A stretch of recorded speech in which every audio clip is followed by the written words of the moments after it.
ಕೆಲಸನೂ ನೆಟ್ಟಿಗೆ ಮಾಡಕ್ಕೆ ಬರಲ್ವಲ್ಲ. ಎಷ್ಟು ಚಿಕ್ಕ ಕೆಲಸ ಅದನ್ನು ಸರಿಯಾಗಿ ಮಾಡೋಕ್ಕಾಗಲಿಲ್ಲ. ನಾನು ಏನು ಮಾಡಲಿ ಅಮ್ಮು? ಇನ್ನು 2 ನಿಮಿಷ ಕೆಲಸ ಮುಗಿದೋಗ್ತಾ ಇತ್ತು.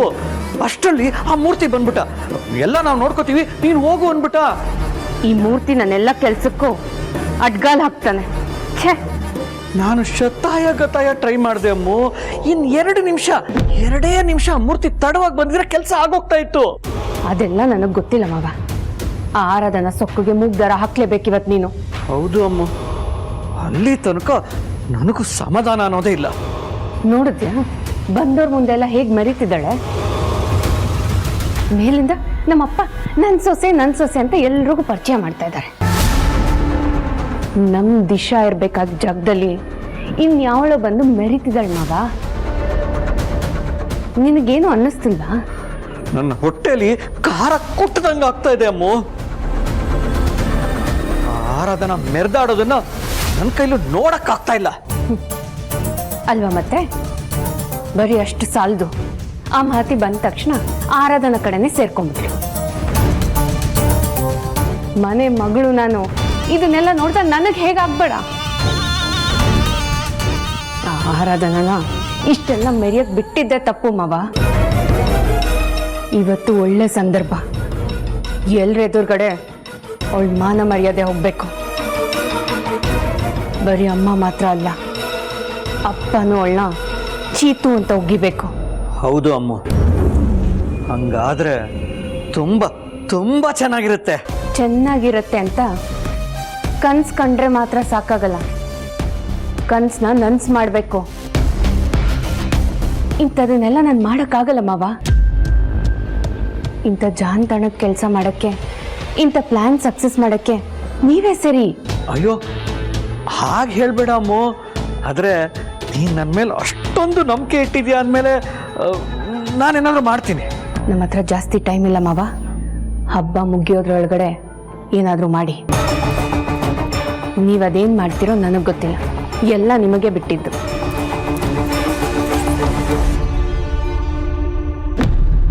ಹೇಳು ಆರಾಧನಾ, ಯಾಕೆ ಹಾಗೆ ಕೇಳ್ತಿದ್ದೀರಾ? ಹೊಸದಾಗಿ ಮದುವೆ ಆಗಿರೋ ಹೆಣ್ಣಿನ ಮುಖದಲ್ಲಿ ಸಂತೋಷ, ಖುಷಿ ಇರುತ್ತಲ್ವ, ಅದ್ಯಾವುದು ನಿನ್ನ ಮುಖದಲ್ಲಿ ನನಗೆ ಕಾಣ್ತಿಲ್ಲ. ಅಯ್ಯೋ, ಹಾಗೇನೂ ಇಲ್ಲ ಅಕ್ಕ. ನಾನು ಖುಷಿಯಾಗೇ ಇದ್ದೀನಿ.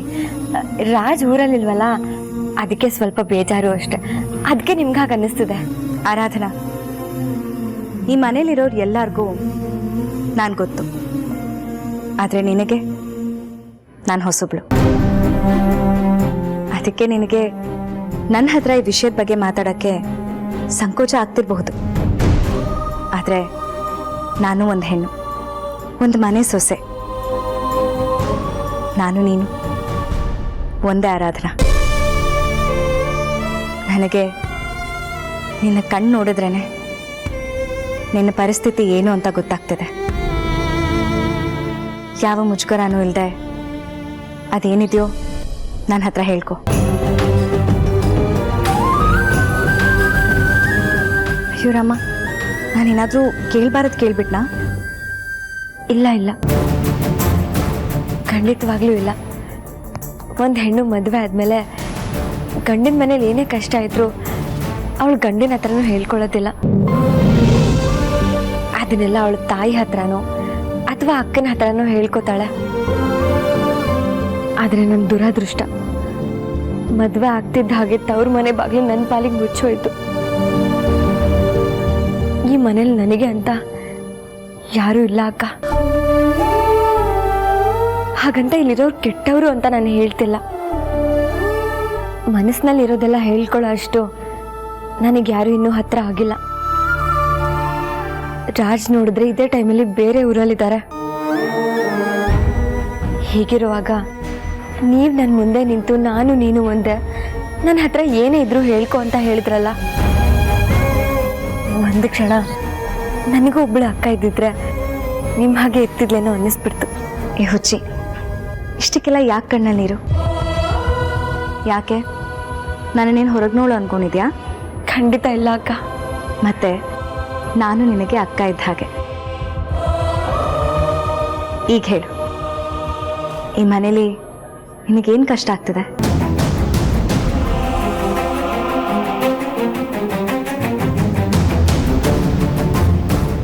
ಅದು ಮಹತಿ, ನಾನು ನಿನಗೆ ಅಕ್ಕ ಇದ್ದ ಹಾಗೆ. ಈಗ ಹೇಳು, ಈ ಮನೇಲಿ ನಿನಗೇನು ಕಷ್ಟ ಆಗ್ತಿದೆ? ಇಲ್ಲೇನ್ ಮಾಡ್ತಿದ್ದೀರಾ? ಸುಶಾಂತ್ ಹತ್ರ ಕಾಲಲ್ಲಿ ಮಾತಾಡ್ಬೇಕಿತ್ತು, ಅದಕ್ಕೆ ಬಂದ್ವಿ. ಆಯ್ತಾ ಮಾತಾಡಿದ್ದು? ಪೂಜೆ ಶುರು ಆಗ್ತಿದೆ. ಮನೆ ಸೊಸೆ ಇಲ್ಲಿದ್ಲಲ್ಲ, ಕರ್ಕೊಂಡು ಹೋಗೋಣ ಅಂತ. ನೀವು ಬನ್ನಿ. ಹಾ, ನಡೀರಿ. ಏನೇ ಮನೆಗೆ ಬಂದವ್ರನ್ನೆಲ್ಲ ಬುಟ್ಟಿಗೆ ಹಾಕೋತೀಯಾ? ಹಾರಾಡು, ಅದೆಷ್ಟು ಬೇಕು ಹಾರಾಡು. ನಿನ್ ರೆಕ್ಕೆನ ಕತ್ತರಿಸೋ ಕತ್ರಿ ನಾನೇ. ನಿನ್ನಂತ ಕತ್ರಿಗಳಿಗೆಲ್ಲ ಹೆದ್ರೋಳಲ್ಲ ಈ ಆರಾಧನಾ. ತಾಕತ್ತಿದ್ರೆ ಕತ್ತರಿಸು. ಅಂಕಲ್, ನೀವ್ ಏನಾದ್ರೂ ಹೇಳಿ, ಪೂಜೆ ಶುರು ಮಾಡೋಕ್ಕೂ ಮುಂಚೆ ರಾಮನವಮಿ ವಿಶೇಷತೆನ ನಿಮ್ಮ ಬಾಯಲ್ಲಿ ಕೇಳಲೇಬೇಕು. ಶ್ರೀರಾಮಚಂದ್ರ ಪ್ರಭು ಬಗ್ಗೆ ಎಷ್ಟು ಕೇಳಿದ್ರೂ ಸಾಲದು. ಹೇಳ್ತಾ ಇದ್ರೆ ಅದು ಆನಂದ ಆಗ್ತಾ ಇರುತ್ತೆ, ಕೇಳೋರಿಗೆ ತುಂಬಾ ಹಿತವಾಗಿರುತ್ತೆ. ವಸಂತ ಮಾಸ, ಚೈತ್ರ ಶುಕ್ಲ ಪಕ್ಷ, ಮಧ್ಯಾಹ್ನ 12 ಗಂಟೆಗೆ ಆ ಭಗವಂತ ಶ್ರೀರಾಮನ ಅವತಾರದಲ್ಲಿ ಈ ಭೂಮಿಗೆ ಜನ್ಮ ತಾಳ್ತಾನೆ. ಅದೆಂತ ರೋಮಾಂಚನವಾದ ಕ್ಷಣ ಅಂದ್ರೆ, ಮುಕ್ಕೋಟಿ ದೇವತೆಗಳು ಗಂಧರ್ವರು ಪುಷ್ಪವೃಷ್ಟಿಯನ್ನು ಹರಿಸ್ತಾರೆ. ಪಂಚಭೂತಗಳೆಲ್ಲ ಆಶೀರ್ವಾದ ಮಾಡುತ್ತೆ. ಭಗವಂತ ದಶರಥನಿಗೆ ಮಗುವಾಗಿ ಬಂದ ಆ ಕ್ಷಣ ದಶರಥ ಮಹಾರಾಜನ ಮುಖದಲ್ಲಿ ಎಷ್ಟು ಸಂತೋಷ ಅರಳುತ್ತೆ ಅಂದ್ರೆ, ಯಾಕೆಂದ್ರೆ ಮಗು ಇಲ್ವಲ್ಲ ಅಂತೇಳಿ ಎಲ್ಲ ಕಡೆ ಹಾಕಿ ಹರಕೆ ಹೊತ್ಕೊಂಡಿರ್ತಾರೆ ಗಂಡ ಹೆಂಡತಿ ಎಲ್ಲರೂ ಸೇರ್ಕೊಂಡು. ಆ ಮಗುವಿನ ಮುಖದಲ್ಲಿ ಇದ್ದಂತ ಆ ತೇಜಸ್ಸನ್ನ ಕಂಡು ದಶರಥ ಮಹಾರಾಜ ಪುಳಕಿತನಾಗ್ತಾನೆ. ಮಾವ, ಭಗವಂತ ಯಾಕೆ ಶ್ರೀರಾಮನ ಅವತಾರ ತಾಳಿ ಭೂಮಿಗೆ ಬಂದ? ಒಳ್ಳೆ ಪ್ರಶ್ನೆ ಕೇಳಿದೆ ಅಮ್ಮ. ರಾವಣೇಶ್ವರ ಕೇಳಿದ್ಯಮ್ಮ, ಆತನ ಅಟ್ಟಹಾಸ ಬಹಳ ಭಯಂಕರವಾಗಿರುತ್ತೆ. ಅವನಿಗೆ ಸಾವೇ ಇರೋದಿಲ್ಲ. ಹಾಗಾಗಿ ಭಗವಂತ ಅವನ ಸಂಹಾರಕ್ಕೋಸ್ಕರ ಶ್ರೀರಾಮಚಂದ್ರನ ಅವತಾರ ಭೂಮಿಗೆ ತಾಳಿ ಬರ್ತಾನೆ. ಜೊತೆಯಲ್ಲಿ 3 ಜನ ಜೊತೆಯಲ್ಲಿ ಸಹೋದರರು, ಲಕ್ಷ್ಮಣ, ಭರತ, ಶತ್ರುಘ್ನ. ಪ್ರತಿಯೊಬ್ಬರಿಗೂ ಜೀವನದಲ್ಲಿ ಕಷ್ಟಗಳು ತಪ್ಪಿದ್ದಲ್ಲ, ಆದರೆ ಬಂದ ಕಷ್ಟವನ್ನ ಹೇಗೆ ಹೆದರಿಸ್ಬೇಕು ಅನ್ನೋದಕ್ಕೆ ಶ್ರೀರಾಮಚಂದ್ರ ಪ್ರಭುವಿನ ವನವಾಸವೇ ನಮಗೆ ಸ್ಫೂರ್ತಿ. ಅರ್ಥ ಮಾಡ್ಕೊಂಡಲ್ಲ, ಎದೆಗುಂದಬಾರ್ದು. ಸಮಸ್ಯೆಗಳು ಎಲ್ಲಿರುತ್ತೋ ಪರಿಹಾರ ಖಂಡಿತವಾಗ್ಲೂ ಅಲ್ಲಿ ಇದ್ದೇ ಇರುತ್ತೆ. ನಾವು ಸಮಸ್ಯೆಗಳತ್ತ ಮುಖ ಮಾಡಬಾರ್ದು, ಪರಿಹಾರ ಎಲ್ಲಿದೆ ಹುಡ್ಕೊಂಡು ಹೋಗ್ತಾ ಇರಬೇಕು. ಅದನ್ನೇ ನಮ್ಗೆ ರಾಮಾಯಣ ಹೇಳ್ಕೊಡೋದು.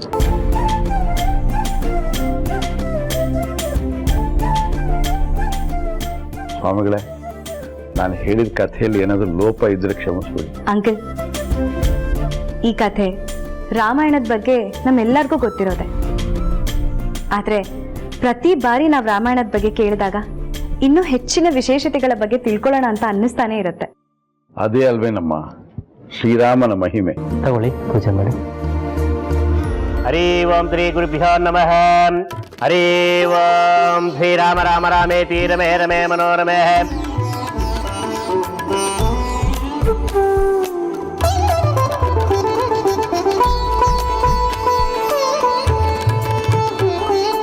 ದೇವರಿಗೆ ಆರತಿ ಮಾಡಿ.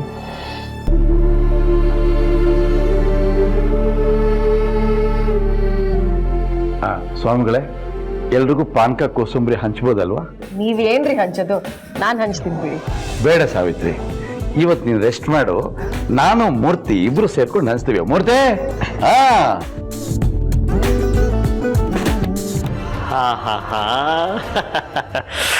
ಇದೆಲ್ಲ ಬಂದಿರೋ ಗೆಸ್ಟ್ಗಳಿಗೆ.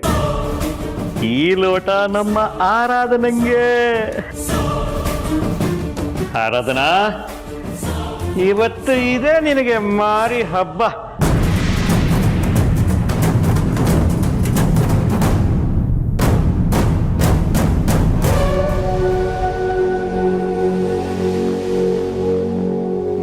ಮತಿ ಪಾನ್ಕ ತಗೊಳಮ್ಮ. ಇದು ಬೇಡ, ಇದು ತಗೋ, ನಿನಗೆ ಹತ್ರ ಇದೆ. ಆರಾಧನಾ, ನೀನು ಇದು ತಗೊಳಮ್ಮ.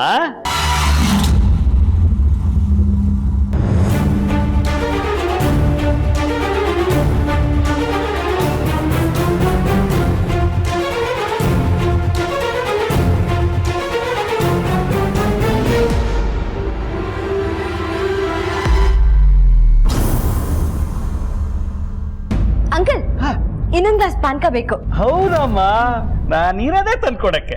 ಇರು ಬಂದೆ.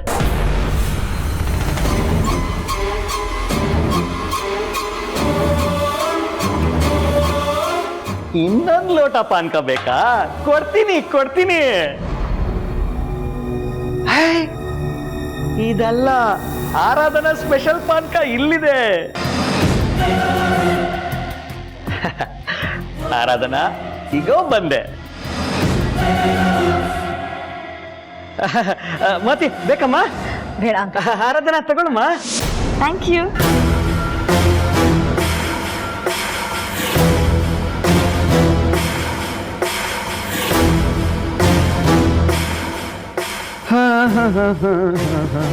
ಅಂಕಲ್, ಇನ್ನೊಂದು ಗ್ಲಾಸ್. ಪಾನ್ಕ ಚೆನ್ನಾಗಿದ್ಯಾ? ಬೇಸ್ಗೆ ಅಲ್ವಾ, ದಾಹ. ಕುಡಿ. ಆರಾಧನಾ, ಯಾಕೆ ಇಷ್ಟೊಂದು ಪಾನಕ ಕುಡಿತಿದ್ಯಾ? ಅಯ್ಯೋ ಓಕೆ. ಹಾ, ನಾನು ಆರಾಮಾಗಿದ್ದೀನಿ. ಕುಡಿ.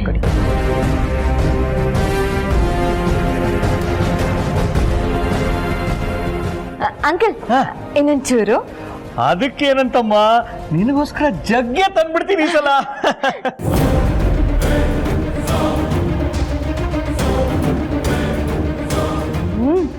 ತುಂಬಾ ಚೆನ್ನಾಗಿದೆ. ದಾಹ ಬೇರೆ ಆಗ್ತಿದೆ, ಅದಕ್ಕೆ. ನೀ ಕುಡಿ. ಪಾನ್ಕ ಬೇಕು. ಇನ್ನೂ ಎಷ್ಟು ಕುಡಿತಲ್ಲಪ್ಪ ಇವಳು. ತಗೋ, ಇಡೀ ಜಗ್ಗೆ ನಿಂದು. ನಿನ್ ಹಣೆ ಬರ. ಪಾನ್ಕ. ಎಂತ ಹೆಸರು ಮಾವ, ನಿಮ್ ಮಗಳಿಗೆ ಅಮಲ ಅಂತ ಹೆಸರಿಟ್ಟಿದ್ದು. ಇವಳು ದೊಡ್ಡ ಹೀರೋಯಿನ್ ಅನ್ಕೊಂಡ್ಬಿಟ್ಟಿದ್ದಾಳೆ. ಎಲ್ರು ನಿನ್ ತಾಳಕ್ಕೆ ತಕತಾಯಿ ಅಂತ ಕುರಿತಾರೆ ಅನ್ಕೊಂಡ್ಬಿಟ್ಟಿದ್ಯಾ? ಆ ಅಮಲ ತಲೆಗೆ ಏರ್ಬಿಟ್ಟಿದ್ಯಾ ನಿನಗೆ? ಅಮ್ಮಲ್ಲ